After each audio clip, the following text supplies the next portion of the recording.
자, 로마서 6장 5절입니다. 한 절입니다. 자, 같이 읽어볼까요? 시작. 만일 우리가 그의 죽으심을 본받아 연합한 자가 되었으면 또한 그의 부활을 본받아 연합한 자가 되리라. 한 번 더 읽을까요? 시작. 만일 우리가 그의 죽으심을 본받아 연합한 자가 되었으면 또한 그의 부활을 본받아 연합한 자가 되리라. 예수 그리스도의 죽으심이 내 것이라는 것이 얼마나 큰 복입니까? 어제 어떤 분이 공부를 막 하는데 본인이 막 공부한 내용이 이제 그 시험이나 이런 거 나왔으면 좋겠죠. 그런 건 누구에게 나눠주기 쉽지 않지 않습니까? 보통 이제 적당히 나눠주죠. 저도 이제 학교 다닐 때 시험 볼 때 보면은 나만 풀 수 있는 문제가 있어요. 그거를 친구들 다 모아놓고 일일이 알려주면 제가 마음이 좋아질까요? 아쉬울까요? 네. 우리 성도님들은 본인만 풀 줄 아는 문제를 사람들 다 불러 모아가지고 아마 알려줄 것 같은데 저는 그렇게 못했어요. 적당히 알려줍니다. 적당히. 저만 풀 수 있는 문제를 한 문제는 남겨놔요. 그래야 제가 공부한 유익이 있겠죠? 어린 시절이니까. 그런데 우리가 엄청 애써서 준비해서 수고해서 나온 열매를 값없이 나눠주기는 쉽지가 않습니다.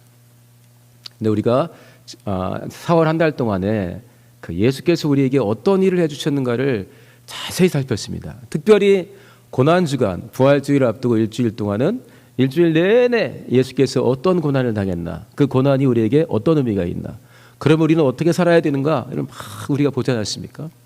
저도 살펴봤지만 예수님의 고난이라는 것은 정말 최선을 다하세요. 알았어, 적당히. 저리 가 있어. 내가 알아서 할 테니까 얘기 안 해요. 다 피곤하고 쉴 때도 또 어디 가서 기도하면서. 남들은 짜증내는데 우리 주님은 통곡하면서. 남들은 포기한 영혼인데 끝까지 찾아가서 만나주면서. 남들이 알았으면 막 폭력을 휘둘릴 수도 있는데 끝까지 참아주면서 네가 하고 싶은 일을 해라. 이야기를 해주시기도 하고. 주님의 고난은 하나님이 육신이 되어서 오셔 겪은 고난 아니겠습니까?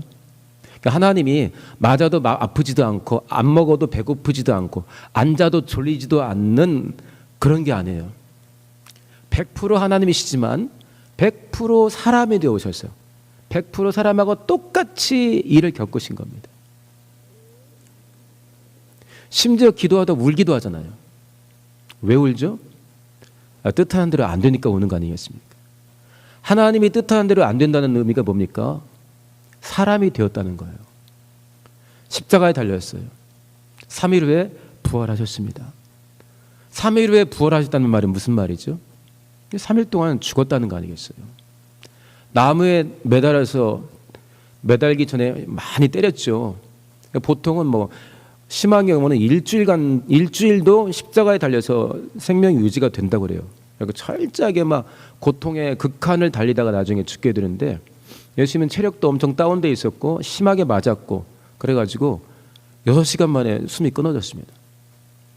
예수님이 숨이 끊어진 게 뭐죠? 됐다고 그래, 그만해, 빨리빨리 끝내자, 이게 아니잖아요. 버티고 버티다 숨이 끊어지신 겁니다. 물론 기꺼이 내어주신 게 맞지만 예수님의 고난은 예수님이 100% 사람으로 오셨구나를 확인할 수 있는 거예요. 나무에 달려서 숨이 끊어집니다. 저분 100% 사람으로 오셨구나. 하나님이 100% 사람으로 오셔서 최선을 다해서 죄인이 살 수 있는 길을 열어놓으셨습니다. 그리고 그것을 우리에게 선물로 주신 것입니다. 할렐루야.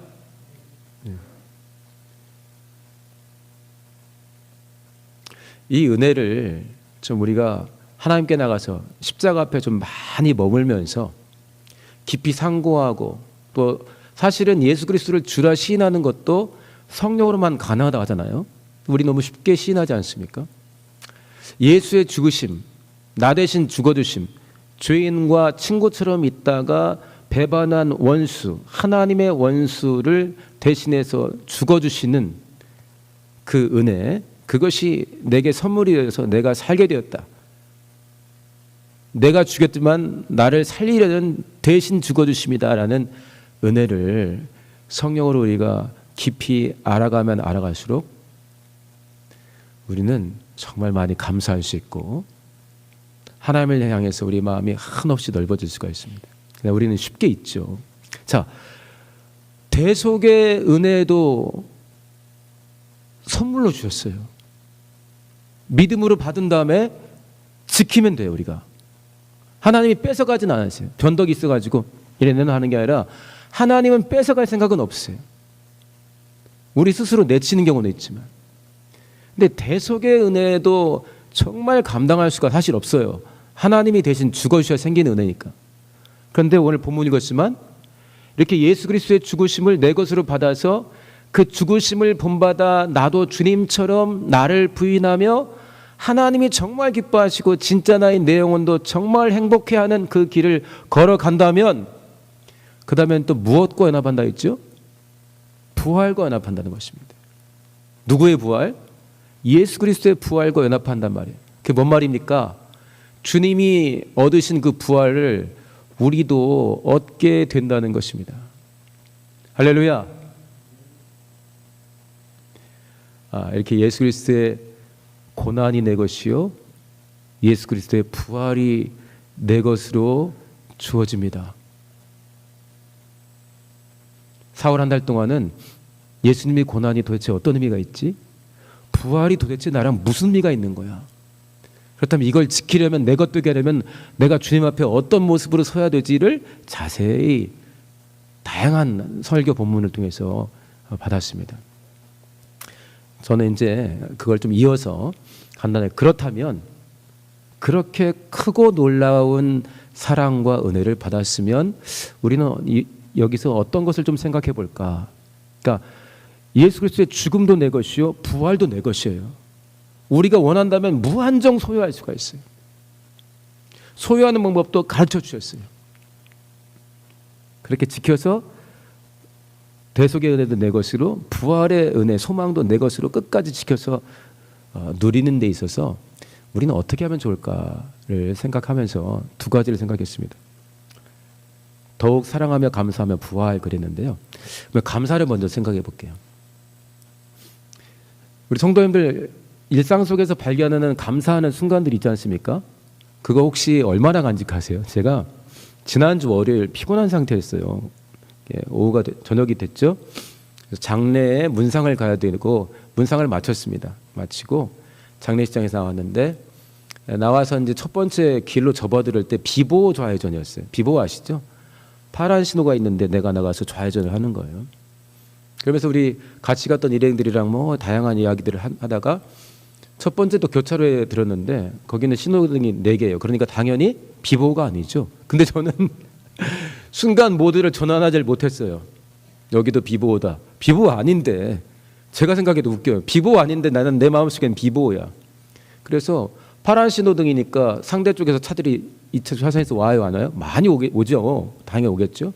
그리고 우리 차선에서도 저는 이미 좌회전 차선에는 들어가 있는데도 불구하고 거기서 비보호를 생각하고 있는 거예요. 그래서 파란 신호등이 들어오니까 어떻게 해요? 제가 비보호다 하면서 차들이 움직이기 전에 내가 먼저 꺾으려고 했던 거니까 같이 탔던 우리 집사님이 뭐 하세요? 한 거예요. 순간 제가 차를 꺾었다가 돌이켰는데 너무 감사하게 사고는 안 났어요. 근데 대형 사고 나기에 딱 좋은 상황이었습니다. 차들이 많았고요. 밤이었는데 차들이 굉장히 흐름이 많았습니다. 사고 났어도 아무 말 할 수 없는, 그럼 100% 제 잘못인. 그럼 제가 이제 조심조심 이제 더 정신 차리면 집에 와가지고 오늘 분명히 대형 사고가 날 수 있었는데 막아주셨다. 사고가 나고 안 나고의 차는 엄청 크지 않습니까? 생각해 보세요. 제가 그 교차로에서 혼자 무단으로 좌회전하다가 양쪽에서 차들이 많이 오는 상황에서 충돌이 크게 일어났다 생각해 보세요. 대체 여러 가지로 회복하는데 많은 것들이 걸리겠죠.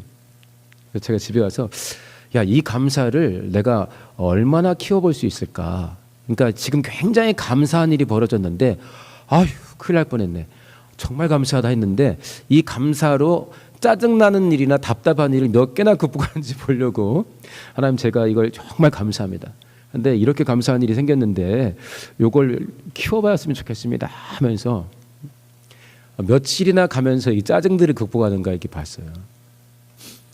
지금 일부 성가대의 모습이 안 보이는데 성가대에서 봉사하신 우리 집사님이 지난주에 암 수술을 하셨습니다. 그래서 이제 가끔 통화하거든요. 요즘은 보호자가 못 들어가지 않습니까?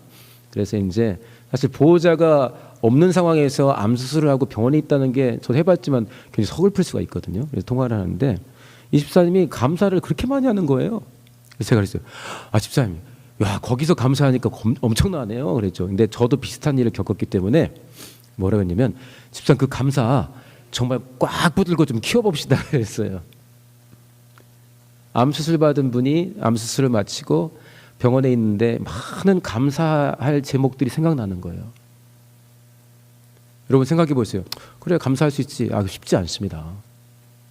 암 수술을 마친 뒤에 병원에서 다양한 감사의 제목들이 우리 집사님께 떠오르고 있어요.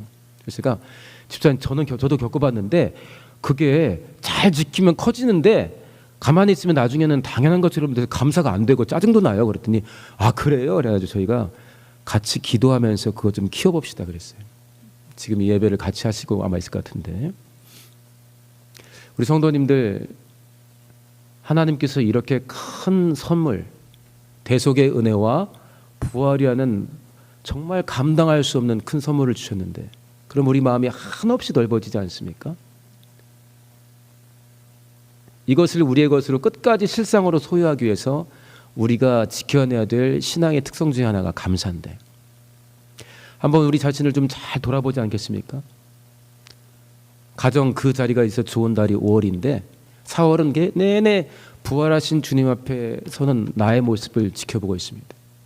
부활하신 주님 앞에 어떤 모습으로 서게 될까요? 감사라는 게 무엇입니까? 기분 좋다가 아니죠. 아이고 큰일 날 뻔했네. 이게 감사가 아니죠. 하나님이 이 일 가운데 일하고 계셨구나. 하나님이 이 일 가운데 나를 지키고 계시구나. 하나님이 이 상황 가운데 나를 인도하고 계시구나.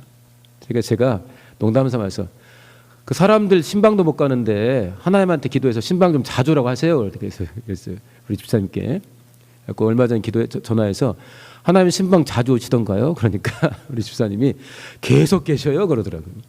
병실에 계속 계신대요. 하나님을 인정하는 거 아니겠습니까? 나의 병실에 나의 하나님이 24시간 함께 하신다. 이걸 인정할 수 있으면 모든 일 가운데 우리가 감사할 수가 있습니다. 하나님은 그래서 범사에 감사하라 가르쳐 주셨고 항상 기뻐하라 우리에게 가르쳐 주시거든요. 자, 부활을 소망으로 받은 선물로 받은 우리 삶을 잘 지켜보면서 여기도 하나님이 함께 하셨네. 이것도 하나님이 돕고 계시네. 이것들을 확인하시고 그것들을 키워가시기를 예수님을 축원합니다. 할렐루야. 근데 이게 너무 분주해 우리 삶이. 자기 자신을 돌아보면서 오늘 내 삶 가운데 시인할 수밖에 없는 하나님께 감사할 수밖에 없는 하나님의 함께 하신 순간들을 차분하게 살펴봐야 되는데 너무 일이 많아요. 분주하고. 그래서 자기 바쁘죠. 다시 일어나고. 그런데 하나님이 하신 일을 하나하나 인정하면서 내 안에서 감사를 고백하고 감사를 키워나가면 내 심령이 엄청 밝아지고 하나님과의 관계도 커집니다. 하나님이 오늘 가만히 있으시는 게 아니었네. 하나님 나를 쓰시나? 생각했는데 아침에도 나에게 하신 일이 있고 점심 때도 나에게 하신 일이 있고 잘 몰랐는데 오후에 그 시간대에 이런 일을 하셨네가 내게 떠오르고 생각날 수가 있는 거예요. 하나님이 하신 일을 인정하면 얼마나 우리가 행복해지고 내 안에서 하나님이 커집니까? 우리 교ገብ에 있는 이제 8기의 리더십들이 있는데 그분들 안에서 하나님이 커지면 얼마나 좋습니까? 힘들고 어려운 힘에 부치는 일들을 그분들이 많이 하게 되는데 그래서 계속 한숨 나오고 짜증 나오고 답답해하고 내가 뭐하러 이런 일을 하냐가 아니라 그분들이 범사에 매사에 하나님을 인정해서 그 안에서 하나님들이 커진다면 같이 모였을 때는 별 볼 일 없는 사람들이 모여 있어요. 보면 저도 같이 모여서 일을 할 때 있는데 여기서 무슨 선한 게 날 수 있느냐 하는 거죠. 겉만 보면. 그러나 그 안에 계신 하나님을 인정하고 내 안에 계신 하나님을 인정하면은 기대가 되는 거 아니겠어요? 감사는 내 안에 계신 하나님이 살아서 역사하시고 지금 나를 쓰시고 있다는 것을 시인하는 것입니다. 그 일 가운데 승리하시기를 예수님을 축원합니다. 한 가지만 더 이야기할게요. 사랑에 대한 내용인데요. 우리가 얼마나 많이 들었습니까? 내 모습 이대로 날 봐두옵소서. 그런 찬양 있잖아요. 내 모습 이대로 주 봐두옵소서. 제가 설교 준비하면서 그 찬양을 불러봤어요. 그러면서 이런 생각을 해봤으면 제가 상상해요. 나는 받았으니까 너나 좀 너를 좀 받아라. 너 내 눈에 얼마나 네가 소중한지를 아니? 너 좀 네가 받아. 그렇게 큰 소리로 하신 것 같지는 않고 너 내 눈엔 정말 소중하다. 너 잘하고 못하고 내가 조금 더 개입하느냐 개입하지 않느냐의 차이인데 나는 너 24시간 내내 네 일에 개입하고 싶거든. 나는 너가 철저히 원수짓 할 때부터 너를 받아준 사람이야. 하나님이죠. 나는 너를 지금 받고 있어. 너가 너를 좀 받아줘라. 남하고 비교하지 말고. 비교하기 시작하면 끝도 없죠. 내가 나보다 좀 낮으면 우쭐해집니다. 응? 나보다 뭔가 잘 나가는 사람 보면은 굉장히 시기 질투가 난무하게 되죠. 왜 그렇죠? 내가 나가 얼마나 소중한지를 스스로 인식 못하기 때문에 그래요. 제가 자료를 찾다가 영어로는 노즈 드라이브인데 한국말로는 추락이라는 드라마입니다.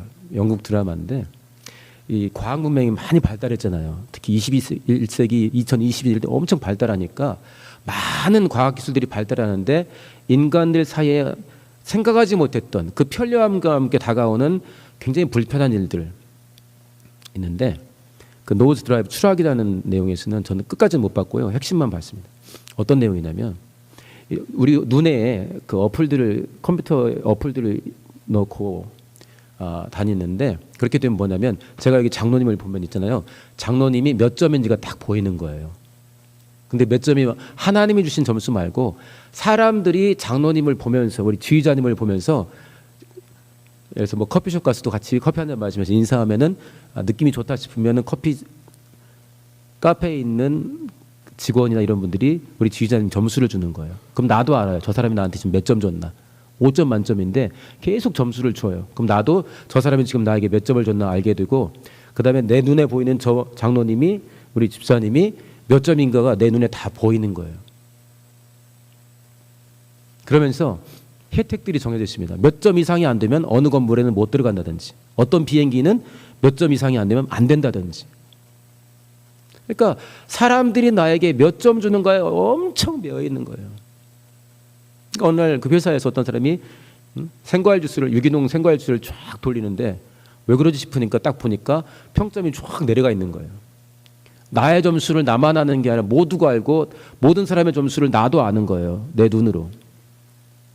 알고 보니까 회사에서 그분이 대인관계에서 뭔가 약간 어려움이 생겼는데 그러니까 사람들이 전부 다 점수를 낮게 줘버린 거예요. 그 회사 직원들이. 그러니까 점수가 확 떨어졌어요. 더 떨어지면 회사 다니질 못한단 말이에요. 생각 참 많이 했습니다. 야, 하나님은 나를 사랑하사 그 고난을 우리에게 선물로 주셨고 십자가의 고난을 우리 살 길을 열은 선물로 주셨고 부활을 선물로 주셨는데 도대체 우리는 나를 뭘로 보는 거지? 도대체 나를 뭘로 보는 거야? 이런 생각을 좀 했습니다. 성도님들 다양한 사랑에 대해서 생각하고 있지만 우리 다 같이 맞게 또 타인을 생각하지 않습니까? 우리 교회 안도 생각하고 자기 자신을 한번 보세요.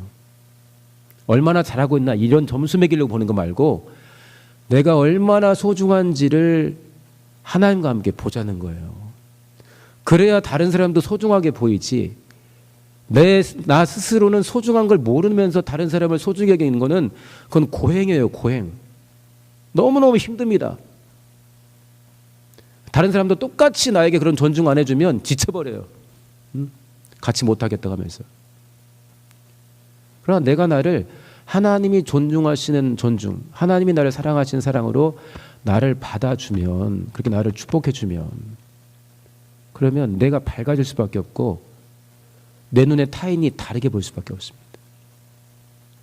우리도 남들의 평가에 많이 매여있지 않습니까?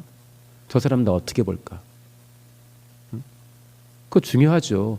남들에게 욕먹고 손가락질 당하는 것보다야 세상에서도 칭찬받는 것이 중요하다 했으니까. 그러나 내가 누구에게 매여야 됩니까? 내가 하나님의 것인데 부활까지 선물로 받은 난데 누가 감히 나를 마음대로 판단하겠고, 내가 왜 정신 못 차리고 남들의 판단에 그렇게 좌지우지되어야겠어요. 로마서 15장 7절 보면은 그리스도께서 우리를 받아주셨다. 단적으로 복음서에 나오죠. 죄인들의 친구가 되어주신 것들, 원수의 친구가 되어주셨어요. 십자가에서 찔러 죽이는데 저 사람 용서해달라고 기도하지 않습니까? 세 계명을 너에게 주노니 서로 사랑하라. 내가 한 것처럼 해라. 가르치잖아요.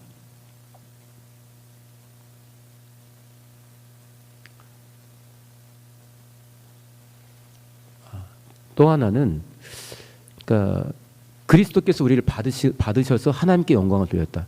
주님이 우리의 친구가 되어주시고 죄인들을 영접해 주다 보니 가다가 주님께 나가서 마음이 풀리고 열리다가 그가 하나님 되심을 알게 되고 그의 피와 부활의 소망을 내 것으로 소유하면서 우리가 그리스도인이 되는 거예요.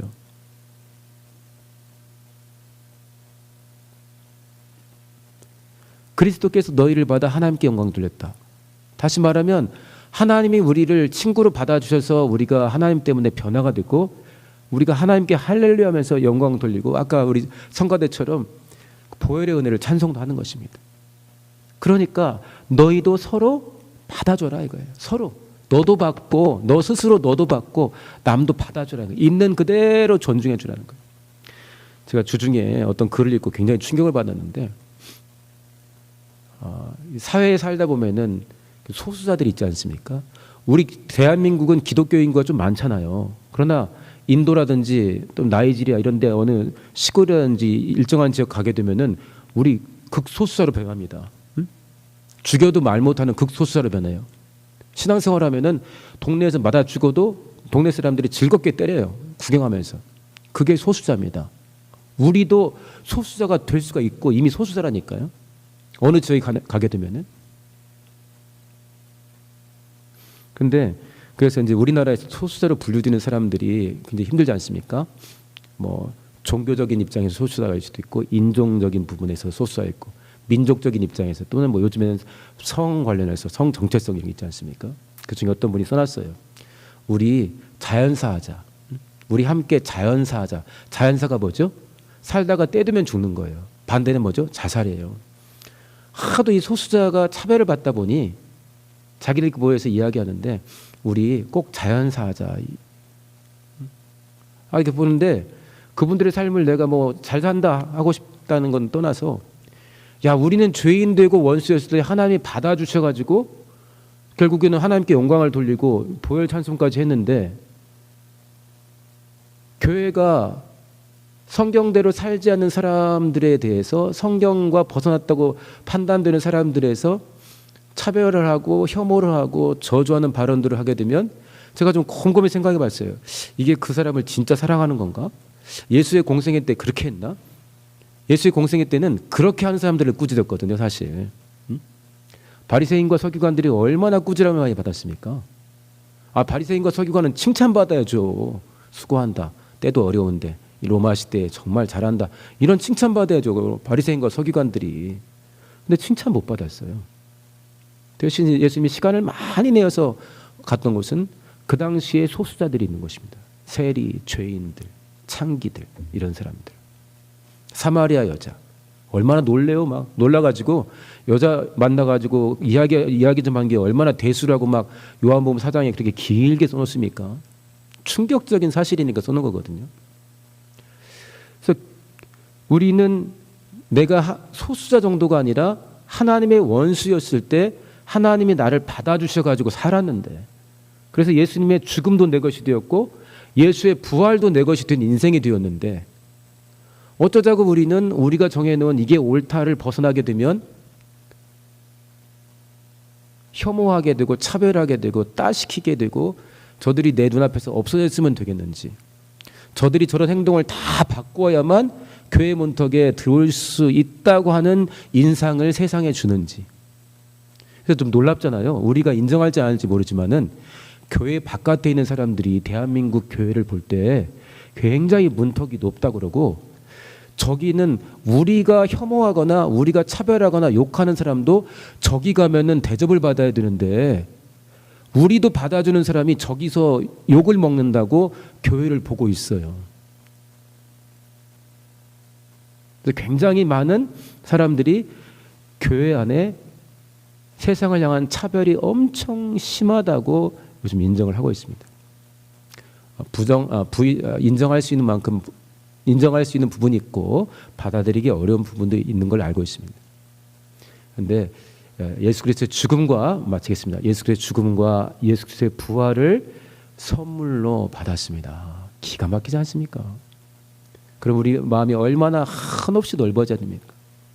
자, 일상 속에서도 하나님께 감사하시고 감사를 키워가시고 또 하나 사랑의 폭을 넓혀보실 때 특별히 다른 많은 분들이 다양하게 사랑을 이야기하셨죠. 금요기도회 때도 또 나왔습니다.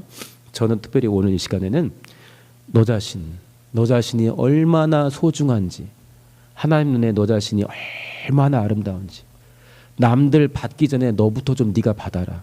남이 받는 거 말고 네가 너 좀 받아라. 그래서 나 자신을 얼마나 내가 아끼고 귀하게 여기고, 그러니까 내가 하고 싶은 대로 살라 이게 아니에요.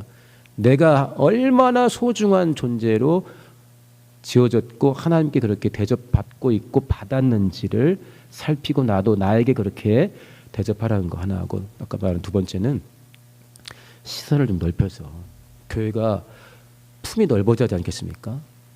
집에서 쫓겨난 놈도 교회에서는 받아줄 수 있어야 하잖아요. 근데 교회 문턱이 너무 높대요. 기준도 너무 높아가지고 자기들은 거룩하고 바깥은 다 더럽다는 거예요. 소수자들 이야기가 제일 무서운 게 교회 중에 교회라는 거예요. 교회 제일 무섭대요. 교회가. 그러면서 뭐라 했냐면 우리 힘들어도 자연사하자 이거예요. 많이 자살하니까 자연사하자. 그리고 그들이 자연사하지 못하는 상당히 중요한 이유 중에 하나가 정죄하는 손가락이랍니다. 그리고 정죄하는 손가락에 많은 사람들이 예수를 믿는다고 고백하는 사람들이래요. 인정하고 싶지 않으시죠? 자, 더욱 사랑하고 감사하며 부활했는데 우리 자신을 좀 잘 돌아보시고요. 4월달 얼마나 하나님이 좋은 일들을 많이 우리에게 허락하셨고 또 우리가 많은 일들을 경험했습니까? 오늘은 저와 함께 이 본문을 이 부활, 예수의 죽으심과 연합한 자, 그 예수의 죽으심을 따라 살면 부활도 네 거야 하는 이 엄청난 고백을 바울이 써놨는데 이것을 실제로 내 것으로 소유하기 위해서 2022년 4월 우리가 현재 속한 위치, 현 주소에서 감사를 키우고 사랑의 능력을 키우면서 정말 충만하게 하나님 기뻐하시는 부활에 참여하시기를 예수님을 축원합니다. 같이 기도하겠습니다. 기도할 때